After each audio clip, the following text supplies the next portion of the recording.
ऐसी बात नहीं है साथियों।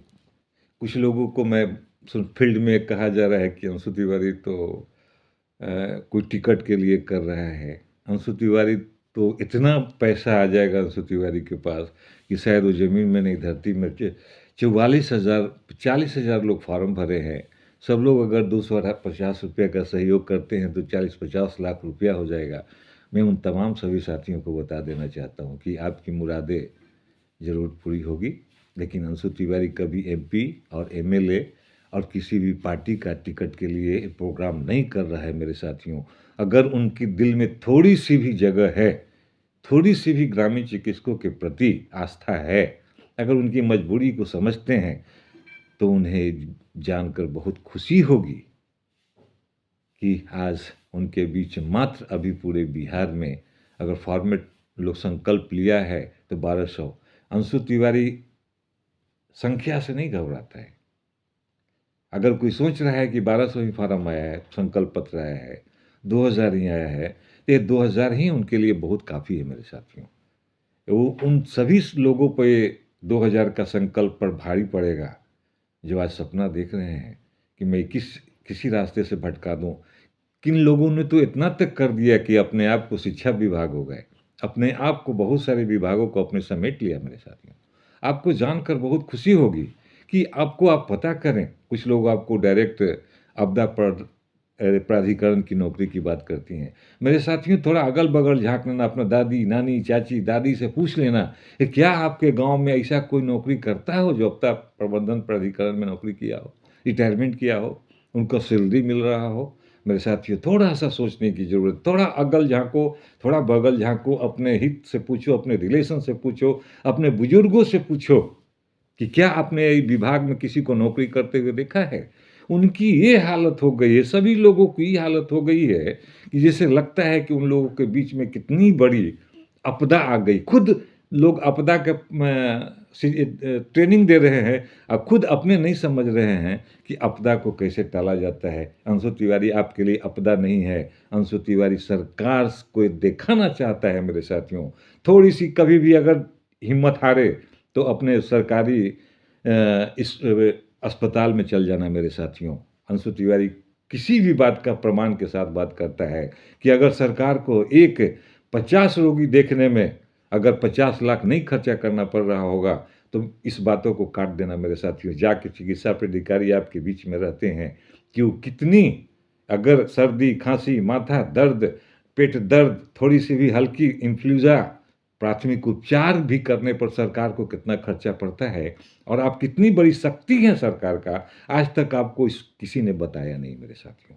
आज सभी लोग पढ़े लिखे हैं। आज जो यंग लड़का हम लोगों के बीच में आया है सेकेंड बैच का, वो तहलका मचाएगा और सारे चीज़ों का हिसाब लेगा, ऐसा उसमें जुनून पैदा लिया है मेरे साथियों। सोचिए आज सरकार के, मैं उन तमाम प्राधिकारियों को, स्वास्थ्य विभाग के प्राधिकारियों को चेता देना चाहता हूं कि उन गरीब गुरबा उन ग्रामीण चिकित्सकों से जो सर्टिफिकेट देने के नाम पर उनके जो कर्मचारी पैसा लेते हैं उन्हें भी हिसाब देना होगा।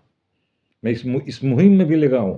मैं शुरू से कहा हूं कि भ्रष्टाचार मेरी सबसे बड़ी कमजोरी है, उसको पहले खत्म कर देंगे, उसी दिन हमारा विजयी का झंडा इस ग्रामीण चिकित्सकों की मनोकामना पूरी होगी मेरे साथियों। ऐसा नहीं है मेरे साथियों।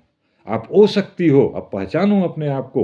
मैं प्रमाण के साथ कहता हूं कि जाओ सरकारी हॉस्पिटल में, देखो कि जो आप रोगी देखते हो, जो माथा दर्द का, पेट दर्द का, पैखाने की दवा देते हो, छोटा मोटा बच्चे को प्राथमिक उपचार करके भाप देते हो, छोटा मोटा बच्चे को बताते हो उनके गार्जियन को आप बच्चे को अपना ऐसे रखें, जारा में ढक के रखें। इतनी भी व्यवस्था करने के लिए सरकार को कितनी बड़ी परेशानी उठानी पड़ती है मेरे साथियों।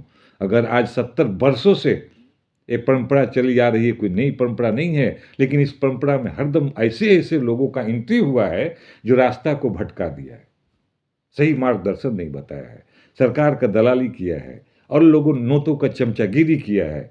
जय हिंद, जय जय, फलाना बाबू जिंदाबाद, फलाना बाबू जिंदाबाद। लेकिन अब वो जो खत्म हो गया है मेरे साथियों, हिसाब देना होगा।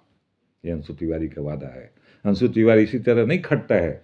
मैं पहले भी अपने साथी को बताया था कि शादी होगी, बाराती आएगी या दुल्हन ले जाएगी, बहुत सारे रस्म होता है मेरे साथियों। आप सोचिए कितना लोग करें कि बैनर सट रहा है, पोस्टर सट रहा है, उसको टिकट मिल जाएगा। लेकिन मेरे साथियों एक चीज़ बड़ा गौर से सोचना मेरे साथियों, आप भी किसी शादी या समारोह में जाते हैं, जहाँ डंडा रहता है, आप राम कथा भी कहने जाएँगे, आप किसी भी प्रकार का कथा कहने जाएँगे, आप कुंभ मेला के व्यवस्था को देख लें, क्या ज़रूरत था उतनी बड़ी व्यवस्था करने की? लाइटिंग है, सजाना है, व्यवस्था करना है, ये करना है। तो कुछ लोग ऐसे आपको भरमाएँगे कि अंशु तिवारी को टिकट मिल जाएगा, अंशु तिवारी कोई पार्टी का बहुत बड़ा नेता हो जाएगा।